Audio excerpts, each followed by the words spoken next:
বলবেন। দাদা দাদা দাদা দাদা কালকের বৈঠক নিয়ে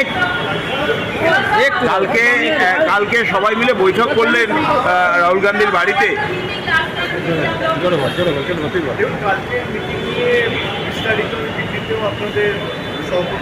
স্যার একটু যদি এগিয়ে আসতেন।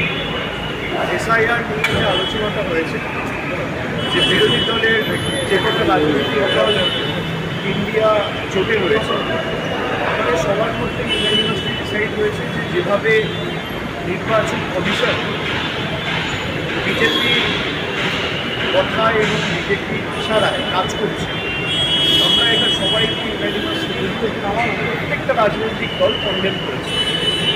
এবং তার সাথে সাথে কীভাবে এরা ভোটে কারচুপি করেছে এটা কাল বিস্তারিত আলোচনা হয়েছে এবং একটা দুপুরে প্রেস কনফারেন্স করেও আপনাদেরকে দেখানো হয়েছে। সেটাই ইন্ডিয়া পার্টির প্রত্যেকটা প্রতিনিধি বা নেতা যারা ছিল তাদেরকে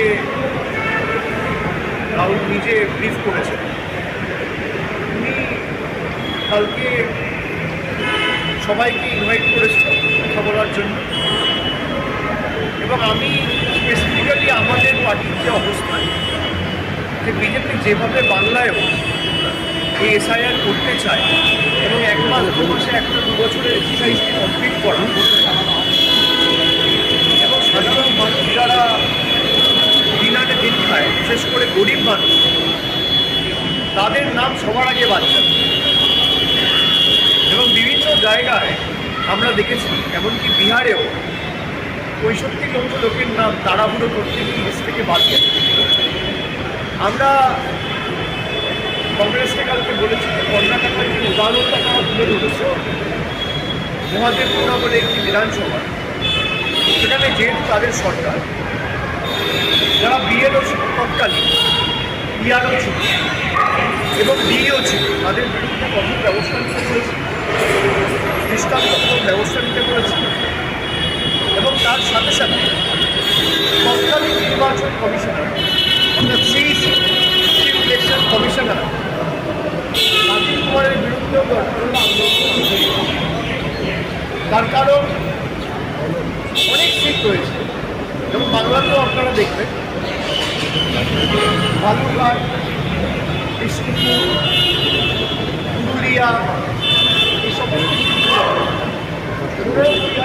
কম ব্যবধানে বিজেপি জিতেছে। আর একটা সিট যখন 5,000-এর ব্যবধান হয় তখন 2,500 মতো এদিকে। সুতরাং আমরাও এগুলো বিস্তারিত আলোচনা করেছি এবং আগামী দিন ইন্ডিয়া অ্যালায়েন্সের পক্ষ থেকে 11টা একটা প্রতিনিধি দল নির্বাচন কমিশনে যাবে, পার্লামেন্ট থেকে মিছিল করে সেখানে তৃণমূলের সব প্রতিনিধিরা থাকবে। আমার কিছু পূর্ব নির্ধারিত কর্মসূচি এবং বৈঠক এখানে রয়েছে, যেহেতু জেলাভিত্তিক পর্যালোচনার কাজ আমি শুরু করেছি। 11 তারিখ উত্তর দিনাজপুর এবং বহরমপুরে বৈঠক করেছি, এবং আমি সেখানে ব্যস্ত থাকার কারণে আমি নিজে হয়তো সশরীর বৈঠক করতে পারব না, কিন্তু বাকি তৃণমূল কংগ্রেসের এমপিরা থাকবে সেই মিছিলে।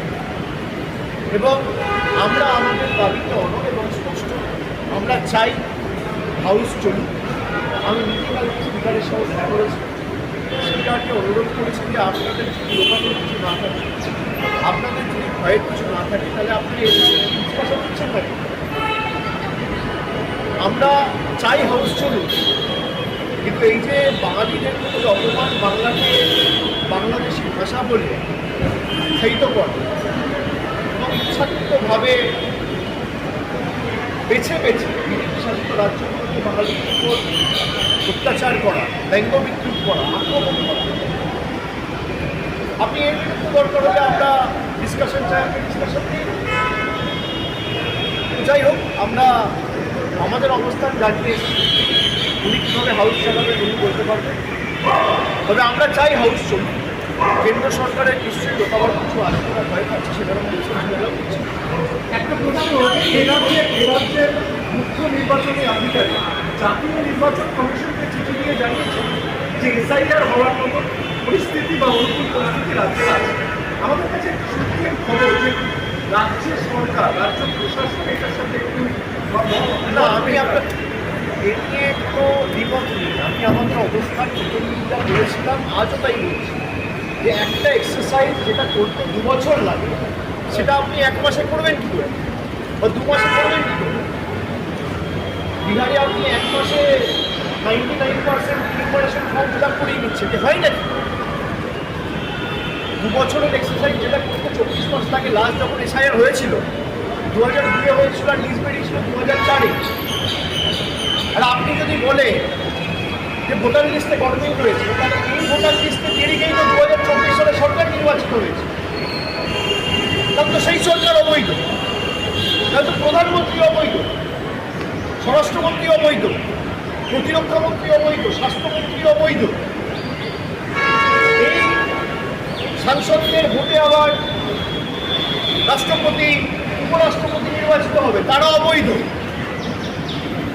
পুরো দেশটাই তো তারা অবৈধরা চালাচ্ছে। তো তখন হলো না কেন? বেসিক্যালি বাংলায় এরা টেস্ট করে, ট্রায়াল করে দেখে নিয়েছে। 2014 সালে আমরা প্রত্যেক নির্বাচনে বিজেপি বাংলায় এখন এত শ্রম দিয়ে, এত ডেলি প্যাসেঞ্জারি করে দিল্লি থেকে মধ্যপ্রদেশ থেকে দুর্গা পার্টি নিয়ে পরিশ্রম করে তো লাভ নেই। মানুষ ভোট দিতে গেলে তো বিজেপি বিপক্ষে ভোট, বিজেপি দেখেছে। তাই ভোটাধিকারটা কেড়ে নেওয়ার একটা কৌশল হচ্ছে এসআইআর বা স্যার। এস স্যার বলে যারা নির্বাচন কমিশনের মতো প্রতিষ্ঠানকে বিক্রি করে দিয়েছে, আমরা তাদেরকে বলছি নো স্যার, এসআইআর বাংলায় হবে না। চুপি চুপি ভোটের কারচুপি আমরা বাংলায় করতে পারি। আর একটা মানুষের ভোটাধিকার যদি এসআইআরের নামে বাদ যায়, নির্বাচন কমিশন ঘেরাও করবে 1 লক্ষ বাঙালিকে। ক্ষমতা থাকলে এরা আটকে রাখা যায়। 100 দিনে করেছে, আজকে তো কোর্ট বলেছে। আর আপনারা দেখুন, 1 আগস্ট থেকে কোর্ট বলেছে 100 দিনের মানরেগার টাকা শুরু করতে হবে। আজকে অগস্টের 8 তারিখ, এখনও টাকা শুরু হয়নি, কন্টেম্প্ট অফ কোর্ট। সুতরাং আমরা আলোচনা করেছি সাংসদদের তরফ থেকে একটা প্রতিনিধি দল আগামী দিন দরকার হলে rural development minister Shivraj Singh চৌহানের সঙ্গে দেখা করবে। এবং আমরা সিদ্ধান্ত নিয়েছি যেহেতু জল জীবন মিশনের প্রায় 2,500 কোটি টাকার উপর বন্ধ, জলশক্তি মন্ত্রীর সাথেও তৃণমূল কংগ্রেসের একটা প্রতিনিধি দল আগামী এই সেশনে যদি তিনি টাইম দেন, আমরা ইতিমধ্যে টাইম পেয়েছি, আমরা দেখা করব এবং কী কারণে, কী কমিশনে বাংলার টাকা বন্ধ রয়েছে আমরা জানব। এই বঞ্চনায়